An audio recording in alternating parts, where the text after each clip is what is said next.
Clerk refuses service to young mother, discovers her hidden wealth later.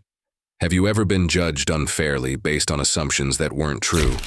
In a world where appearances often dictate how people are treated, it's easy to forget that every person has a unique story, one that can change everything you think you know about them. This is the story of a young mother who was humiliated by a store clerk for her modest purchase, only for him to learn a shocking truth about her wealth and influence much later. It's a story that reminds us not to judge a book by its cover, because you never know who the person standing before you really is. It was a sunny afternoon in a small town where everyone knew everyone else. The streets were lined with quaint shops and cafes, with a steady flow of locals coming in and out, enjoying the quiet pace of life. The town was nothing special in the eyes of tourists, but for the people who lived there, it was home. At the corner of the town square stood a small convenience store, a place where people stopped to pick up milk, snacks, and everyday essentials. It wasn't much, just a few aisles of goods and a counter with a checkout clerk behind it, but it served the needs of the community well enough. The store was run by Robert, a man in his mid-30s. He had been working at the store for years, mostly out of habit. He wasn't particularly happy with his job, but it was steady work, and it gave him the opportunity to interact with the locals. Robert was used to seeing the same faces every day: elderly women picking up groceries, businessmen grabbing snacks for the office, and young mothers getting what they needed for their kids. Most of the time, Robert didn't think much about it, but one afternoon, a young mother came into the store that would change everything. Her name was Emily, and she had a baby in tow, held carefully in a carrier. She looked tired but warm, her expression soft and kind. Emily wasn't a regular at the store, but she'd come in once or twice before, always for something simple. Today, she made her way through the aisles with her baby still in the carrier, her movements a bit slow, as if she was weighed down by the tiredness of being a mother to a newborn. She picked up a bottle of milk, some diapers, and a small pack of crackers. It wasn't much, just a few essentials for the day. As she walked up to the counter, Robert barely glanced up. He was busy sorting through some papers behind the counter, distracted and uninterested in who was coming in and out of the store. He didn't even notice the baby in the carrier, nor did he pay attention to the modest nature of Emily's purchase. Emily placed her items on the counter, and Robert finally looked up, ready to ring her up. But as he did, a subtle sneer crossed his face. The items before him were cheap, simple, nothing that would make a dent in the store's profits. Robert had seen enough to know that people like Emily didn't spend much, and in his mind it was just another typical transaction. "Is that all?" Robert asked, his voice dripping with judgment. "Just a few diapers and some crackers?" Emily nodded quietly, her gaze directed down at the items as she fumbled for her wallet. She was used to people looking down on her. She had faced judgment for her whole life, especially after becoming a young mother. But it still stung. She had always worked hard to provide for her son, and she did the best she could with what little she had. As Emily fumbled with her wallet, Robert couldn't resist making a comment.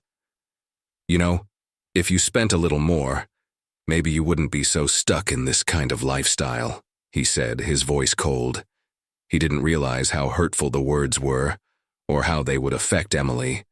He was just speaking without thinking, assuming that her modest purchases were a reflection of who she was, a struggling young mother who could barely make ends meet. Emily paused. Her fingers stopped moving inside her wallet, and her face flushed slightly with embarrassment.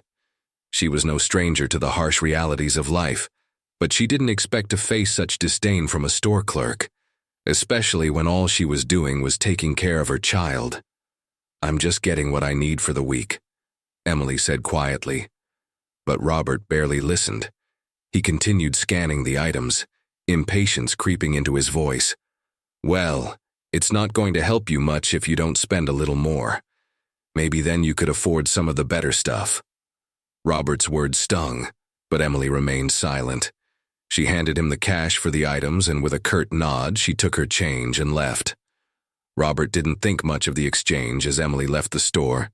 He continued to work, his mind still focused on the trivialities of his day. He didn't know who she was or why she came into the store. In his eyes, she was just another young woman with a baby, struggling to get by. The days passed, and life returned to its usual pace in the town. Robert continued to work his shifts at the store, not paying much attention to anything outside of his routine. But one afternoon, something unexpected happened. Emily returned to the store, but this time, she wasn't alone. She was accompanied by a man in a suit, tall, well-dressed, and confident. His presence commanded attention as he walked up to the counter with Emily. Robert couldn't help but notice the change in the atmosphere. The man's sharp suit, his purposeful stride.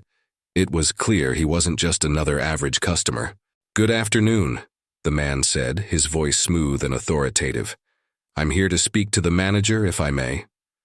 Robert felt a twinge of confusion. "I'm the manager," he said, unsure of what this man wanted. He noticed the way the man was looking at him, his eyes cold, almost calculating. The man nodded and turned toward Emily, who stood beside him, looking more poised than Robert had ever seen her.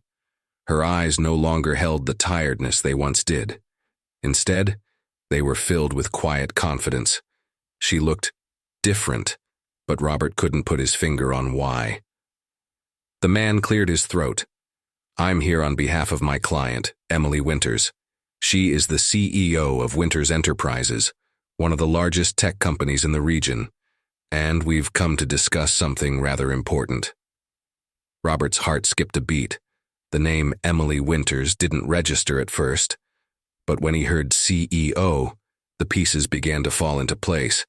This wasn't just some struggling mother he had dismissed. This was a woman of immense wealth, influence, and power, a woman he had insulted without a second thought. You're Emily Winters?" Robert stammered, his face turning red with embarrassment. I had no idea." Emily smiled, but it wasn't a smile of kindness. It was a smile of calm control. "You didn't know, Robert, but now you do." She glanced at the man beside her, who gave a small nod in agreement. "We're here because my client is concerned about the way she was treated the other day." The man continued, his tone no longer businesslike, but one of cold authority. "As a businesswoman, she values respect, and what happened here was unacceptable." Robert stood there, speechless. He had no idea how to respond. He had just insulted the CEO of a multi-million-dollar company, someone whose influence reached far beyond this small town. As Robert stood in stunned silence, Emily didn't raise her voice or make a scene. Instead, she simply turned to her companion and nodded. "Please," she said, her voice calm but firm. "Let's take this up with the regional office. I think it's time for Robert here to understand the consequences of his actions." Before Robert could say another word, the man handed him a letter, an official letter from Winters Enterprises. "We'll be contacting the store's corporate office," the man said, "and I trust they'll take appropriate action." With that, Emily and the man turned and left the store, leaving Robert to contemplate his actions. In the days that followed, Robert's world turned upside down. The store received an official inquiry from the corporate office, and Robert was called in for a meeting with his supervisor.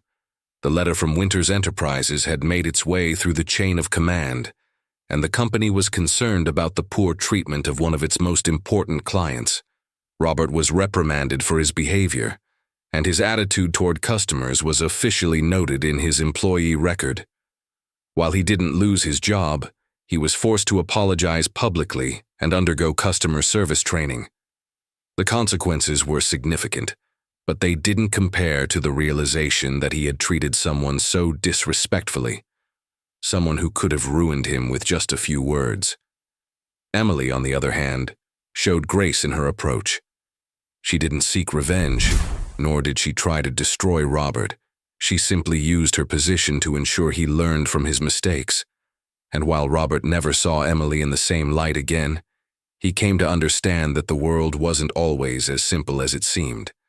This story serves as a powerful reminder that appearances can be deceiving and that people's true worth isn't always immediately apparent.